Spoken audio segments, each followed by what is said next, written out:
Director झालो, chairman झालो, बँकेचा संचालक झालो, चेअरमन झालो, झेडपीचा सदस्य झालो, अध्यक्ष झालो, आमदार झालो, राज्यमंत्री झालो, आमदार झालो, कॅबिनेट मंत्री झालो. ह्याच्यापेक्षा नशिबान काय?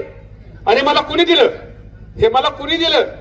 बाबांनो, त्यामुळे निष्ठा आयुष्यामध्ये एक लक्षात ठेवा, ज्या माणसाने आपल्याला मदत केली, सहकार्य केलं, की आयुष्यामध्ये त्यांचं ऋण विसरायचं नसतं. आणि शेवटी एक लक्षात ठेवा, वरचा बघत असतो. त्यामुळे आपण निष्ठा आपल्या आयुष्यामध्ये, आपण ज्याने आपलं काम केलं, आपल्या रस्ता ज्यांनी केला, आपल्या गावातला विकास ज्यांनी केला, त्याच्या आयुष्यामध्ये नेहमी लक्षात ठेवा. मी खरं सांगतो, मी दादाची वकिली करत नाहीये. तो माणूस वेगळा आहे, बेफान आहे. कामाच्या बाबतीमध्ये त्या माणसाकडे एक शल्य आहे. मगाशी तुम्ही सहज मला सांगत होता की मामा आम्हाला हे पाहिजे ते पाहिजे, आणि तुम्ही फक्त दादांकडे जा. म्हणजे तुम्ही दादांकडे तुम्ही फक्त, आणि मी त्यांना हेड पण सांगितलं, हे हेड मध्ये दादाला मागा, फक्त दादाला फक्त योग्य तिथं हे पाहिजे. पण दादा पण हुशार आहे.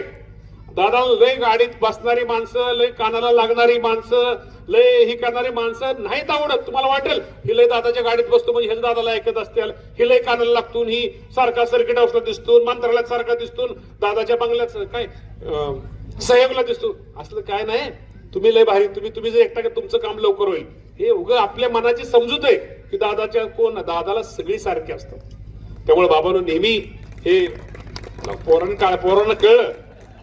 त्यामुळं दादांनी निश्चित प्रकारे, बाबांनो आज तुम्ही नशिबान आहात आणि तुमच्या सगळ्यांच्या आशीर्वादामुळं आज माझ्यासारखा कार्यकर्ता क्रीडा मंत्री म्हणून काम करतोय, अल्पसंख्याक मंत्री म्हणून काम करतोय, की निश्चित प्रकारे शेवटी पद हे येत जात. मला तरी वाटलं होतं का शेवटी मी तुम्ही प्रामाणिकपणे विचार करा.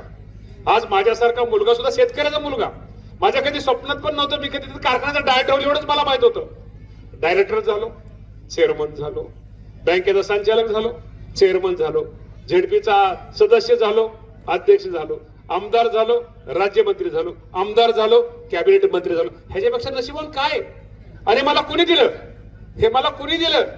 बाबांनो, त्यामुळे निष्ठा आयुष्यामध्ये एक लक्षात ठेवा, ज्या माणसाने आपल्याला मदत केली, सहकार्य केलं, की आयुष्यामध्ये त्यांचं ऋण विसरायचं नसतं. आणि शेवटी एक लक्षात ठेवा, वरचा बघत असतो.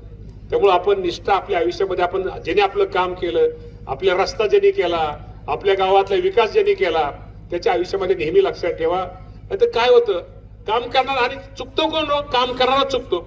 आणि चुकन काय होतं, 100 पैकी 90 मार्क बरोबर असतात. 90 मध्ये काय डिस्टिंक्शन वर आहे, पण ती 10 मार्क थोडं कुठेतरी चुकतं. पण त्या साहेब त्या 10 मार्काची लय चर्चा असते, 90 मार्क पाण्यात. हे बरोबर नाही. तुम्हाला मी सांगतो, कुठेतरी बोललं पाहिजे.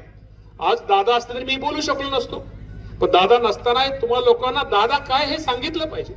आज त्यांच्या जीवावरती दादा काय आमच्या प्रत्येक कामावरती काय मला सांगत नाही, आमच्यासाठी काय रोज फोन करत नाही, कोणाला सांगत नाही. पण एखाद्या मंत्रालयामध्ये एखादा सेक्रेटरी आपला फोन जर गेला, नको तो दादाच्या जवळचा मंत्री आहे. पण एवढं ह्याच्यापेक्षा दुसरं काय असतं? काम करताना नेहमीच दादाने आपल्यासाठी फोन करावा असं नाहीये. त्यामुळे खेळाडूंना तुम्ही काळजी करू नका. येणारे दिवस तुमचे आहेत. आणि एक लक्षात ठेवा, क्रीडा मंत्री पण मीच आहे आणि युवक कल्याण मंत्री पण मीच आहे. त्यामुळे 2 डिपार्टमेंट माझ्याकडे आहेत. त्यामुळे बाकीच्या गोष्टीमध्ये काळजी करू नका. तुम्ही काय सांगितलं? मॅट, मला वाटतं काय मॅट, कबड्डीचं मॅट ना, कबड्डीचं मॅट. आणि दुसरं काय सांगितलं? जिमचं साहित्य. जर बापूराव जिमचं साहित्य दादांच्या माध्यमातूनच आपण करणार आहे. मी जे काय करणार आहे ते दादांच्या माध्यमातून आपण करणार आहे. पुढच्या वेळेस ज्या वेळेस इथं कबड्डीचं इथं सामना खेळायला मी ज्या वेळेस येईल, इथं तुम्हाला सगळे समोर मॅट दिसतील, हा शब्द तुम्हाला सगळ्यांना देतो.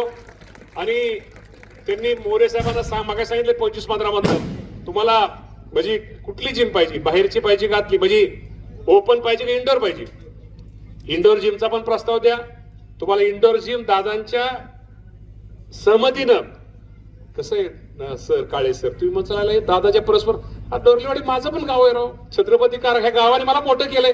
पण दादा काय दादा मला परवानगी देते, दादा मला काय नाही म्हणणार नाही ते डोरलेवाडी गाव. त्यामुळे डोरलेवाडीला इंडोर जिम आणि कबड्डीचं, कारण आज सामना कुठला आहे?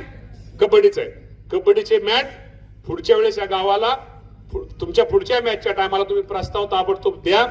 तुम्हाला हे दोन्ही विषय ताई, ग्रामपंचायत आपल्या सरपंच ताई, तुम्ही हे विषय तुम्ही द्या. त्याच्या तिन्ही तुमच्या गोष्टी मंजूर करू. हाही शब्द आपल्या सगळ्यांना देतो.